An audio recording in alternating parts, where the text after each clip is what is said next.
and welcome back to the Citizen channel. Hope you're all staying safe and well. And our book club feature, yes, today we've got one not written by a player or ex-manager, just a gentleman who, it's an interesting book. I only purchased it through eBay a little while ago, this one.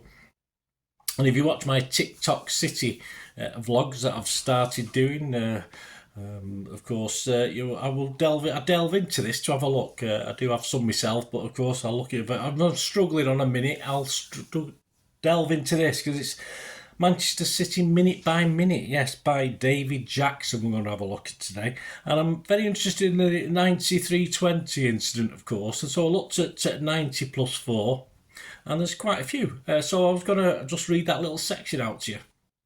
Ignore the 93-20 because that'll be part of TikTok eventually, but as I say, I've got a long way. I've got 90 odd minutes to go yet, so I've got a long way to go in that, but of course that will be that when we get to it. Probably a couple, 3, 4, 5 years down the line if I'm still here, but anyway, we'll have a look at this one today. David Jackson, Manchester City minute by minute. Please, if you are new to the channel, push that subscribe button, push the bell notification. Everything City past like this, present, and yeah, I do encourage you, when I give you these things, have a look, go and have a look at the story of the game, if you like, I'd call it. So a lot of these things I can't think of and what it was about, you know, on the basics, but of course I'll go and have a look back, and please you do so as well. It'd be great to just have a little look at City history. That's what it's all about, so please. And if you are new to the channel, say push those buttons, give us a like, guys, if you can. Be much appreciated, and you will see lots of stuff on the channel. And of course I do stuff on film and TV as well, so if that's of any interest to you or someone you might know, give them a push in my direction. I'll be very grateful. Right, so let's have a look at this book. Starts on page 231. It's 90 plus 4, and the first one we look at is 19th of February 2006. City's FA Cup dream appears to be over at Villa Park. I like this because I don't know anything about it before I start reading, because my memory's not that good. Trailing to Milan Baroshi's effort, Stuart Pearce's side seems to be having one of those nights when nothing would go their way. So when the board went up for 4 minutes of injury time, hopes of salvation were slim with time almost up. Lee Croft wins a corner and City had one last chance. Croft swings the ball in, and goalkeeper David James, who joined the final attack, leaps up, misses, but behind him and leaping even higher is 17-year-old defender Micah Richards. Yeah, so at what stage did you realise what we were talking about in this little description? Who powers a header past Thomas Sorensen and into the net for the most dramatic of equalisers. I think he swore on telly after that, didn't he? And to earn City a replay. So that's the first one. So we'll see how long it takes you to guess which goal this one is. 24th of November 2007. A last gasp goal to save. City were desperate to continue the home form that had been seeing them win every home game into late November. Up against a determined and focused Reading side, the Blues finally break the deadlock when Martin Petrov scores for City. But the Royals hit back before the break when James Harper curls in an equaliser to send the teams in level. The second half was mostly City knocking on the door, with Reading hanging on. And as the game drifted into injury time, it seemed Steve's Coppell side would take what had seemed like an unlikely point. Then with 94 minutes played and the visiting fans pleading with the referee to call time, the Blues launch one final attack as Vedran Korluka plays a ball up to Georgios Samaras, whose header is then nodded on by Giovanni, there's some great names, into the path of Stephen Ireland, who strikes a sweet volley home from 18 yards that rockets into the roof of the net to send the Etihad Stadium wild and seal a 2-1 win. Yeah, perhaps I don't know that one as well. I was there that night, but I don't really know it as well, perhaps. 28th of August 2011. Edin Dzeko completes a memorable afternoon in North London. I think we remember this one, when he bags a fourth of the game to complete a 5-1 win over Tottenham.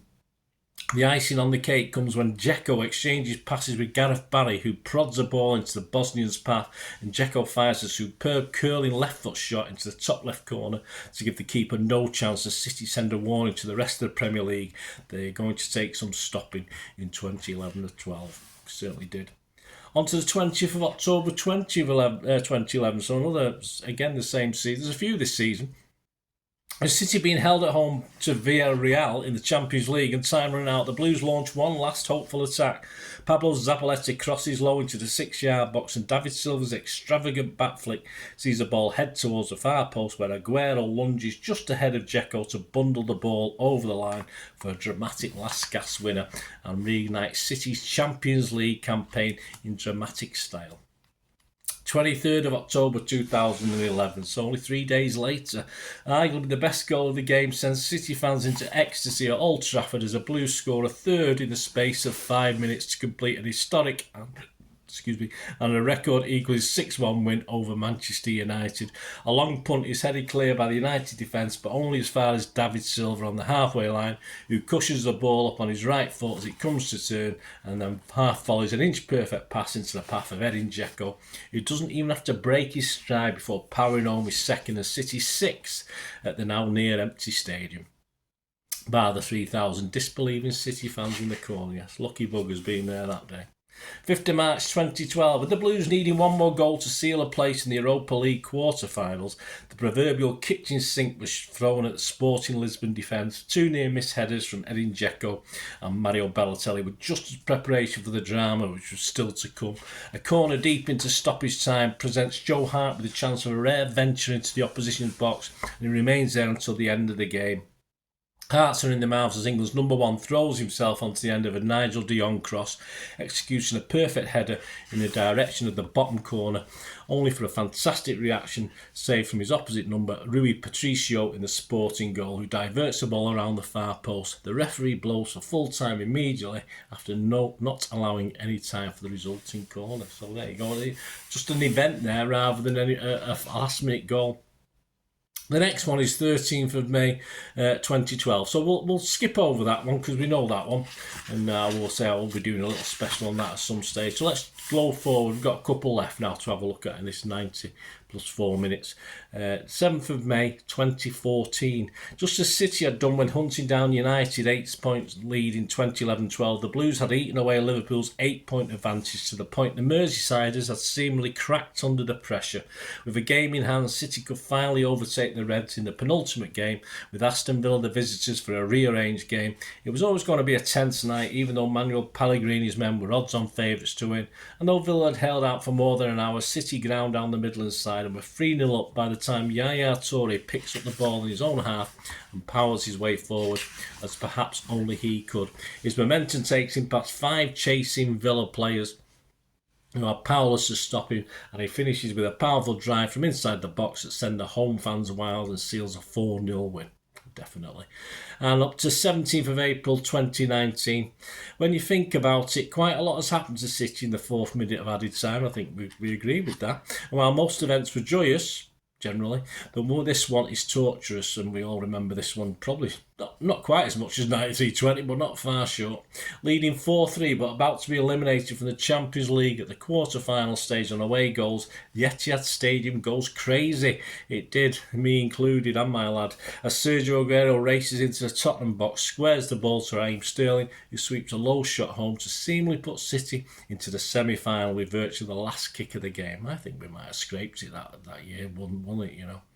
Anyway, the celebrations are wild and last a while until the sudden realisation that a VAR review is underway, and within seconds the big screen displays VAR check complete, no goal, offside.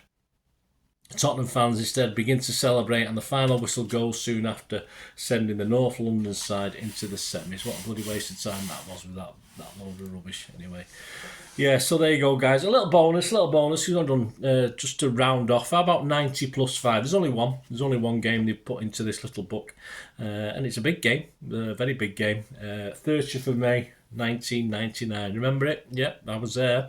As added time ticked down to the final few seconds, and City still trailed 2-1 in the 98-99 playoff final with Gillingham. The Blues try one last desperate attack as a long ball is pumped forward. Gareth Taylor flicks the ball into the path of Sean Goldser, whose attempt from the edge of the box is blocked, but the loose ball goes to the right and Paul Dickoff takes one touch before unleashing a powerful shot past Vince Bartram to make it 2-2.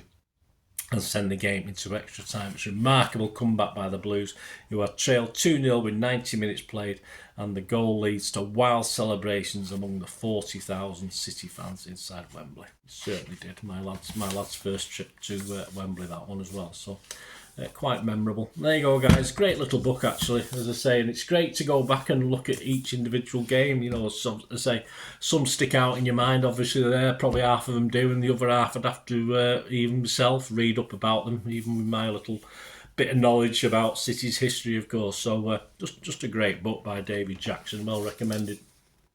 I say this was cheap as chips on the internet, so go out and buy it. And as I say, please check out my little TikTok City as well, which obviously looks at important. I do tend to concentrate on goals. I mean, obviously this book concentrates on events as well, not necessarily goals, but so check out my TikTok City. I have no idea what we're up to when you're watching this, because I'm pre-recording this, and of course TikTok City is pre-recorded as well, so just go back and watch from minute 1. Have a look how many. There might be a few up there anyway. Thanks for watching, guys. Until we meet again, I want to ask one thing, don't I, please? Stay safe, Blues. Come on, City. Bye for now.